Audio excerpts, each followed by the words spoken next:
Guys and welcome back to my channel. इससे पहले के पार्ट में हम लोगों ने देखा था यहाँ पे लनवांग जी जब विंग को अपने रूम में बुलाता है और कहता है कि तुम मेरे सर्वेंट हो, तुम किसी और का काम कैसे कर सकते हो। विंग इस पर कुछ कहता नहीं है क्योंकि यहाँ पर लनवांग जी को समझाना पागलपंती है और उसके गुस्से को देख के विंग अपने मन में कहता है खुद को भले कितना भी कोल दिखा ले और ये कितने भी बड़े हो जाए, पर ऐसा लगता नहीं है इनके अंदर का बचपना अभी गया भी है। विंग अब कुछ कहता नहीं है और वो अपना सर झुका लेता है। वांग जी उसे कहता है तुम जाओ यहाँ से, मुझे कुछ नहीं सुनना। विंग अब चुपचाप लनवांग जी की रूम की क्लीनिंग करने लगता है। उसके हाथ में दर्द हो रहा था और लनवांग जी की भी नज़र अब विंग के हाथों में जाता है। वो जल्दी से विंग के दोनों हाथों को पकड़ता है और अपने तरफ खींचता है। विंग उसका ये एक्शन देख के शॉक था और वांग जी उसके हाथों की तरफ ही घूरे जा रहा था। विंग अब लनवांग जी की आंखों को फॉलो करते हुए उधर देखता है और अपना हाथ पीछे खींचने की कोशिश करता है, पर वांग जी ऐसा कुछ करने ही नहीं देता। वही ये तुम्हें कैसे हुआ, तुम मुझे बताओ, ये तुम्हारे साथ किसने किया। वही यहाँ पे कहता है मेरे साथ किसी ने नहीं किया, वो मैं गार्डन में से थोड़ी सी सफाई कर रहा था और गार्डनिंग कर रहा था तो ये लग गई। वांग जी कहता है तुम्हें वो करने को कहा ही किसने था।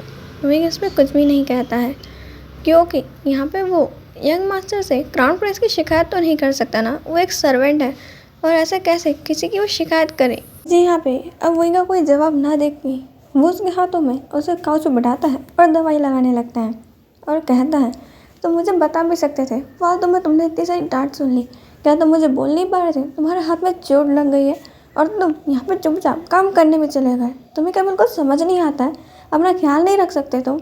यहाँ पे विंग को लनवांग जी और डांटे ही जा रहा था और अब बेहोशन चुपचाप सिर्फ लनवांग जी को घूर रहा था और वो सोच रहा था ये इतने काइंड है और देखो सबको पता नहीं कैसे ही बन के दिखाते हैं कि लोग इन्हें मॉन्स्टर कहते हैं। आखिर कोई इतने काइंड पर्सन को मॉन्स्टर कैसे कह सकते हैं।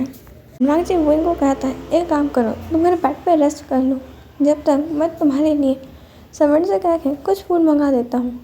विंग कहता है यंग मास्टर मेरे को सिर्फ हाथों में थोड़ी सी चोटें आई हैं, मेरे को यहाँ पे इसके लिए रेस्ट करने की कोई ज़रूरत नहीं है। वांग जी कहता है मैंने कहा ना रेस्ट कर लो, तुम क्यों नहीं मेरी बात सुनते हो। वो यहाँ पे अब चुपचाप बेड पर लेट जाता है और थोड़ी देर बाद इतना सारा गार्डन में काम करने के कारण वो थक भी गया था, उसे नींद आ जाती है। लनवांग जी बेड पर बैठे बैठे बस विंग के बालों को सहला रहा था और विंग के फेस को देखे जा रहा था। कुछ टाइम बाद विंग की आँखें खुलती हैं। जब बेहोशन की आँखें खुलती हैं वैसे ही शाम के 6 बज चुके थे। विंग ये देख के शौक था और वो अचानक से घबराते हुए उठता है। वांग जी अब काउच में बैठ गया हुआ था। वो कहता आराम से, क्या हुआ। विंग कहता आज मैंने कुछ भी काम नहीं किया यंग मास्टर। लनवांग जी कहता है पहले से सब कुछ हो चुका है, तुम इतनी टेंशन मत लो, तुम अब शांति से घर चले जाओ। विंग कहता है पर ये सब कुछ। वांग जी कहता है किसी और मेड ने नहीं किया, तुम्हारी शिकायत कोई नहीं करेगा, तुम यहाँ से जा सकते हो, मैंने कहा ना तुम्हारे हिस्से का सारा काम ख़त्म हो गया है। यहाँ पे वो एक शौक था कि मैंने तो किया ही नहीं और ना किसी और मेड ने नहीं किया, तो क्या ये सब कुछ आपने किया है। वो एक पूछ भी लेता है यंग मास्टर क्या मेरे हिस्से का सारा काम आपने किया है। वांग जी हमें सर हिला देता है और वो कहता है क्या तुम्हें इससे कोई प्रॉब्लम है, मैं काम करने में इतना भी ज़्यादा बुरा नहीं हूँ। वो यहाँ पे कुछ कहता नहीं है और चुपचाप उन्हें थैंक्स कह के वो वहाँ से चला जाता है। विंग के जाते ही लनवांग जी पूरे डार्क और से कवर हो जाता है और जो वांग जी का कर्ज है अब वो एक्टिवेट हो जाता है और भी ज़्यादा बढ़ने लगता है। वो कर्ज लनवांग जी के नेगेटिव इमोशन से ज़्यादा काम करता है। अब वो कर्ज वांग जी से बात करते हुए कहता है तुम्हारी बॉडी मुझे दे दो, मैं यहाँ पे सब कुछ कर सकता हूँ, तुम्हारी इस वीक बॉडी के साथ तुम उसे प्रोटेक्ट नहीं कर सकते, ये बॉडी तुम मुझे दे दो, मैं सभी को पनिश करूँगा जिसने यहाँ पे विंग के साथ कुछ किया है। उन्होंने तुम्हें मॉन्स्टर कहा, तुम कब से सफ़र कर रहे हो, ये बॉडी मुझे दे दो। वांग जी अपने सर पे हाथ रखते हुए और यहाँ चिल्लाते हुए कहते हैं मैंने कहा चुप हो जाओ, ऐसा कुछ भी नहीं होने वाला है और मैं कोई सफ़र नहीं कर रहा हूँ। यहाँ पे वांग जी खुद से ही लड़े जा रहा था। आखिर ये कर्ज वांग जी को इतना सालों से कंट्रोल करने की कोशिश कर रहा है पर वो आज तक नहीं कर पाया है। यहाँ पे वो कर्ज एनर्जी और भी बढ़ने लगती है और वांग जी को हर्ट होने लगता है। लनवांग जी की पूरी चेस्ट में और बैक में वो कर्ज एनर्जी फैल चुकी थी और धीरे धीरे वांग जी का हाफ फेस कवर हो चुका था। लनवांग जी ब्लड की वॉमिटिंग करता है और यहाँ पे अब खांसने लगता है। उसके रूम में कोई नहीं था, विंग के सिवा वहाँ पे कोई आता भी नहीं था उसकी एक बार हेल्थ तक देखने के लिए। लैनवांग जी यहाँ पूरी रात पेन में सफ़र करता है। उसने बहुत ज़्यादा ब्लड की वॉमिट किया था, इतना कि वाइट ब्लड शीट पूरी रेड में कवर हो चुकी थी। लैनवांग जी रात से उस कर्ज से सफ़र कर रहा था और यहाँ पे दूसरी ओर विंग को अचानक से कुछ बुरा सपना आता है। फिर ऐसी आवाज़ जो उसे बुला रही हो, विंग को कुछ समझ नहीं आता और वो चुपचाप बस उठ के बैठ जाता है। नेक्स्ट मॉर्निंग विंग अपने जॉब पे यानी कि अपने लैंड मिशन में अपने सर्वेंट के काम करने पहुंचता है। तब वो लैनवांग जी का डोर नॉक करता है। यंग मास्टर, मैं अंदर आ रहा हूँ, मैं आ जाऊँ? ये उसे कोई जवाब नहीं देता और ना ही आज उसके लिए डोर खोलता है। विंग अब डोर खोल के अंदर जाता है तो वो ये नज़ारा देख के शॉक था। पूरा बेड रेड ब्लड से कवर है और यहाँ पर लैनवांग जी फ्लोर पे गिरा पड़ा था। विंग उसके पास जाता है तो आसपास बहुत सारे कांच गिरे पड़े थे। वांग जी ने पानी पीने की कोशिश की थी और उसे पूरा कांच का ग्लास और वहाँ के वासेस कुछ गिर के टूट गए। वांग जी यहाँ बेहोश पड़ा हुआ था। विंग उसे उठाने की कोशिश करता है पर वांग जी उठ ही नहीं रहा था। यहाँ पे बेहोशान अब कुछ सर्वेंट्स को आवाज़ लगाता है। यहाँ विंग के बहुत ज़्यादा चिल्लाने के बाद कुछ सर्वेंट्स आते हैं। विंग उन्हें चिल्लाते हुए कहता है कि प्लीज़ हीलर को बुला के लेकर आओ, यहाँ मास्टर की तबीयत बहुत ख़राब है। वो लोग सिर्फ घूर रहे थे। वो लोग लैनवांग जी को इस डिस्कस से देख रहे थे कि अगर उन्होंने वांग जी को टच किया तो वो कर्ज उन्हें लग जाएगा। वही कब रोते हुए चिल्लाते हुए कहता है, क्या तुम्हारे अंदर से ह्यूमैनिटी मर चुकी है? क्या तुम यहाँ हीलर को भी नहीं बुला सकते हो क्या? यहाँ पे अब एक सर्वेंट जाती है और हीलर को बुला के लाती है और सर्वेंट से मदद मांगता है कि वो वांग जी को बेड पर लेटाने के लिए उसकी मदद करे और उसकी बेडशीट क्लीन कर दी, पर कोई कुछ नहीं करता। इसलिए वही पहले वांग जी को उठा के ले जाता है और काउच पर बिठाता है, उसकी बेडशीट क्लीन करता है, नीचे का कांच साफ करता है, वांग जी को साफ करता है और उसके कपड़े चेंज करने के बाद उसे बेड पर लेटा देता है। बड़े मुश्किल से विंग ने वांग जी को बेड पर लेटाया था और हीलर्स आके ये वांग जी को देखने लगते हैं। वो कहते हैं, हमारी कोई भी मेडिसिन उनके ऊपर असर नहीं करती है, उन्हें देकर भी कोई फ़ायदा नहीं है और मुझे समझ नहीं आ रहा हम क्या करें। हमने इन्हें कई बार कहा वो ह्यूमन ब्लड क्यों नहीं ट्राई करती, उन्होंने इसके लिए साफ मना कर दिया है। अब तक ये सर्वेंट यहाँ से जा चुके थे, सिर्फ विंग, हीलर और लैनवांग जी ही यहाँ पे थे। विंग कहता है कि कोई और तरीका नहीं है। हीलर मना करता है और फिर से कुछ मेडिसिन निकालता है और कहता है, इन पर मैंने अभी भी एक्सपेरिमेंट किया है, शायद ये यहाँ पे यंग मास्टर की हेल्प कर सके। यहाँ पे विंग उन मेडिसिन को लेता है और यहाँ पे अब वांग जी को खिलाने की कोशिश करता है, पर वांग जी अभी होश में नहीं था। हीलर कहता है जब वो होश में हो तभी इसे खिलाना ज़्यादा सही रहेगा, क्योंकि इसके कुछ साइड इफ़ेक्ट्स हैं और नींद में लेना ये खतरनाक है। इसलिए वो लोग इंतज़ार कर रहे थे वांग जी के होश में आने का। कुछ टाइम बाद वांग जी को होश आता है। विंग सबसे पहले वांग जी को पानी देता है और उससे कंडीशन पूछता है। वांग जी की बॉडी बहुत ज़्यादा पेल और वीक लग रही थी, पर यहाँ पे विंग और उसे कहता है आप ये मेडिसिन ले लीजिए। वांग जी कभी भी मेडिसिन लेना पसंद नहीं करता, क्योंकि ये मेडिसिन सिर्फ वो लेता है, इसका कोई काम नहीं, इससे कोई असर नहीं होता है। तब भी विंग का कहने पे वांग जी वो मेडिसिन ले लेता है। फिर कहता है अगर आपको लगे कि यहाँ पे आपको मेरी फिर से ज़रूरत है, मुझे ज़रूर याद कीजिएगा। ये कह के और वो हमें बो करके चला जाता है। विंग यहाँ पे लैनवांग जी के पास ही रुका हुआ था। वो उसकी अच्छे से केयर करता है और उसे अपने हाथ में खाना खिला रहा था। यहाँ पे हर दिन का यही रूटीन बन गया था। वांग जी की हालत सुधरने की जगह अब दिन पर दिन और बदलती जा रही थी और भी ज़्यादा बिगड़ रही थी। यहाँ पे वांग जी अब बहुत ज़्यादा पेल हो चुका था, इतना ज़्यादा कमज़ोर भी हो चुका था कि यहाँ पे विंग के सहारे के बिना वो चल भी नहीं सकता था। बट तब भी वो यहाँ पे किसी को अपनी तकलीफ़ नहीं दिखाता है और लोग उसे आज भी मॉन्स्टर कहते हैं। उसके रूम के बाहर सब कह रहे थे ये मॉन्स्टर अब ज़रूर विंग को भी ना अफेक्ट करने वाला है। विंग ने उसे टच किया था, तुमने देखा नहीं उसकी पूरी बॉडी पे वो कर्ज कैसा फैल गया था। यहाँ पे कोई कैसे उस डरावने पर्सन के साथ रह सकता है। विंग पागल हो चुका है। यही बातें चल रही थी और वांग जी इन्हें सुन के और भी ज़्यादा बुरा फील कर रहा था।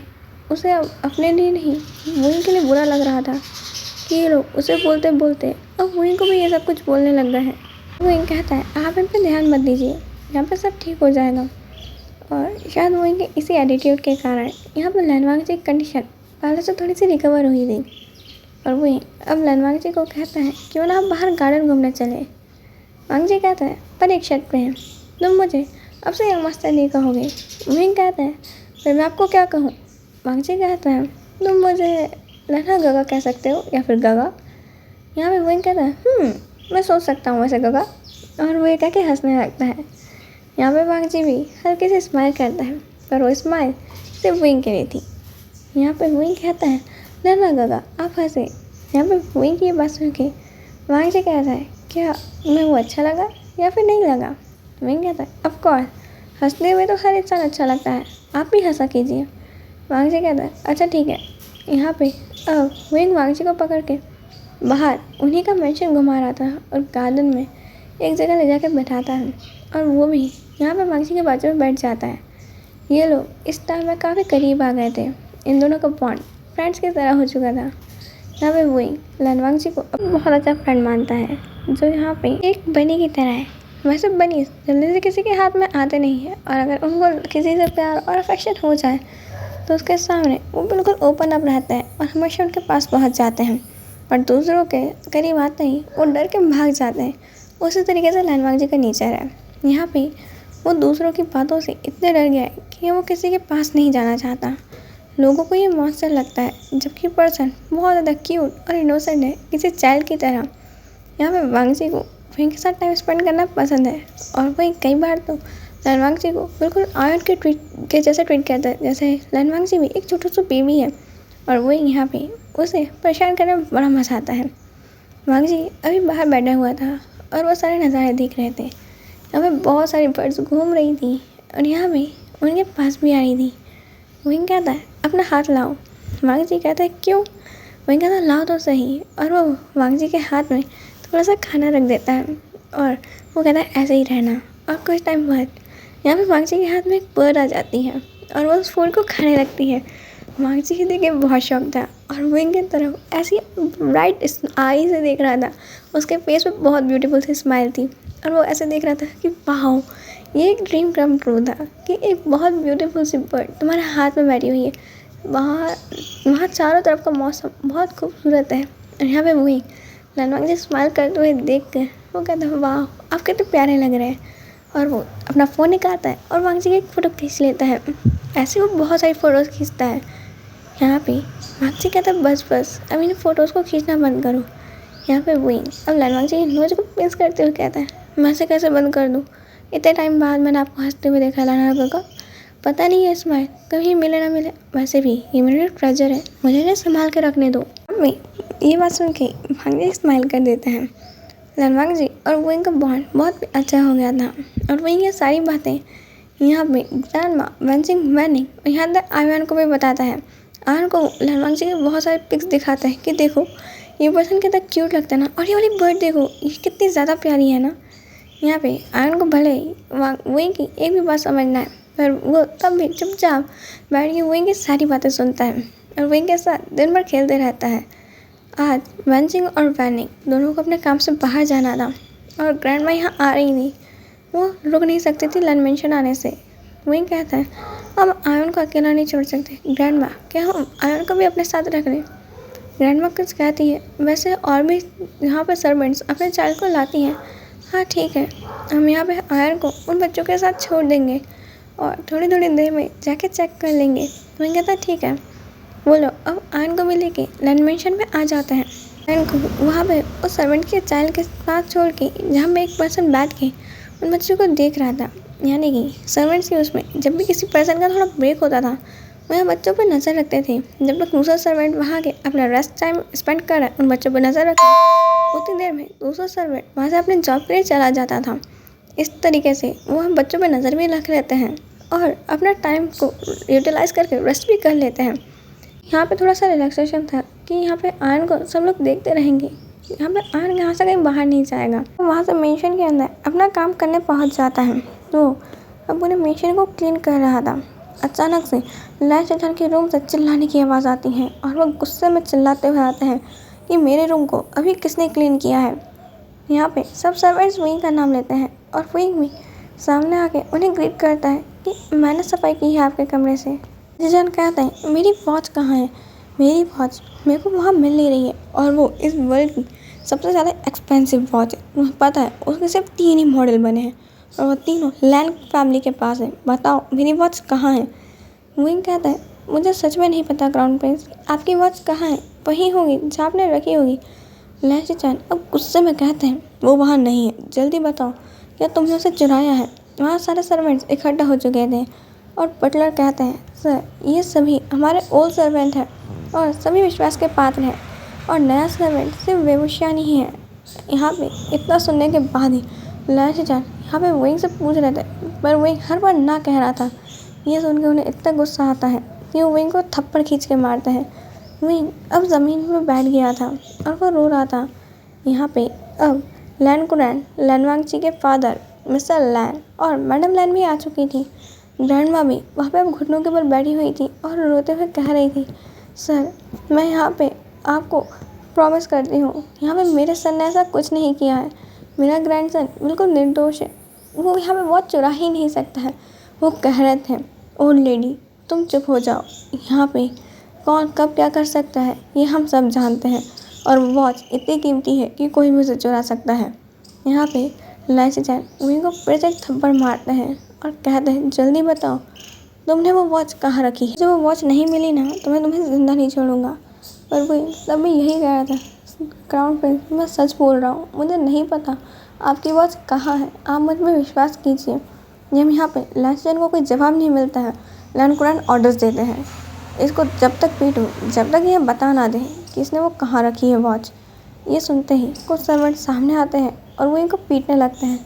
यहाँ पे वो बहुत तेज दर्द में चिल्ला रहा था और लैनवांगजी जिसका फ्लोर सबसे टॉप पे था अब वो वहाँ पे शांति से सोया हुआ था।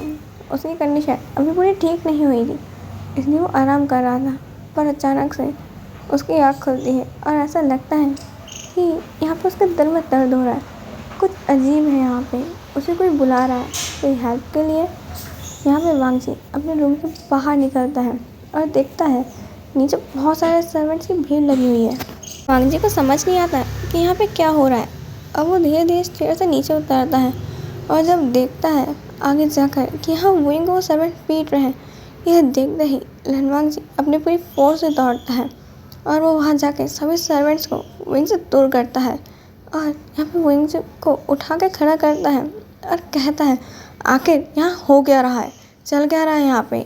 लैंसी चैन कहते हैं तुम चुप ही रहो तो ये ज़्यादा अच्छा है। इस सर्वेंट ने मेरी वॉच चुराई है और पता भी नहीं रहा है, ना ही अपनी गलती को कन्फेस कर रहा है। वांगजी कहता है विंग ऐसा कर ही नहीं सकता है।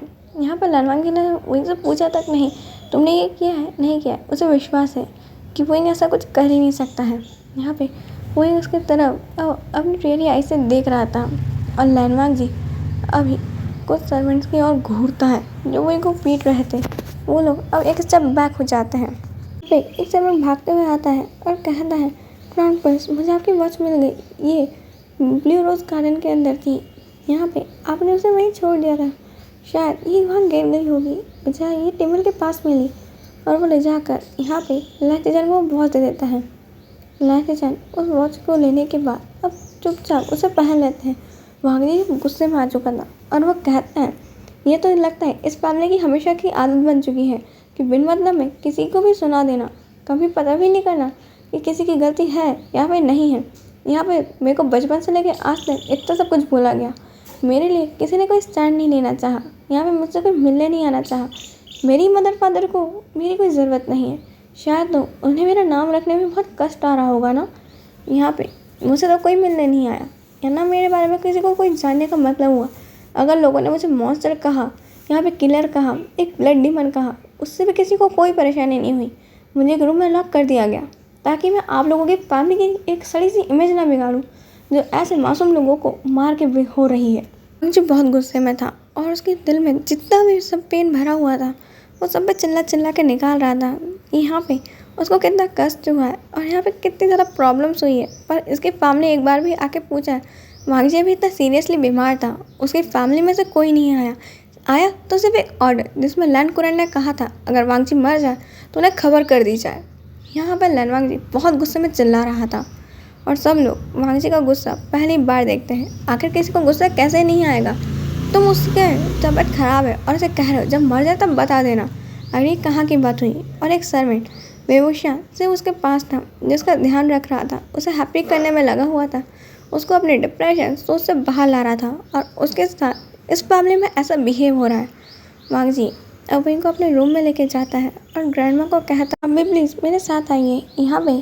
अब लनवांग जी, ग्रैंडमा और विंग अब लनवांग जी के रूम में थे। यहाँ फोम बॉटल लाकर यहाँ पे विंग की चोटों को क्लीन करता है और अपने रूम से मेडिसिन का बॉक्स निकाल के विंग के ऊपर मेडिसिन अप्लाई करने लगता है। मैं यहाँ पे विंग को संभाल रही थी क्योंकि विंग से बहुत पेन हो रहा था। टाइम बाद एक सर्वेंट ने यहाँ पे आयन को यहाँ पे ग्रैंडमा तक लेके आ गया था क्योंकि आयन विंग के पास जाने के लिए रो रहा था। यहाँ पे आयन रो रहा था, उन्हें समझ नहीं आ रहा था क्यों रो रहा है, इसलिए वो यहाँ पे ग्रैंडमा और विंग को ढूंढ के उसके पास लाके आयन को रख देते हैं। और यहाँ पे आयन विंग को देखते ही उसकी तरफ भागने लगता है और अपना पहला वर्ड कहता है मामा। ये वर्ड सुनते ही विंग के कान खड़े हो गए थे क्योंकि मामा बोलना तो विंग ने कभी आयन को सिखाया ही नहीं। इसके लिए इतना ही, हम मिलेंगे नेक्स्ट पार्ट में। बाय।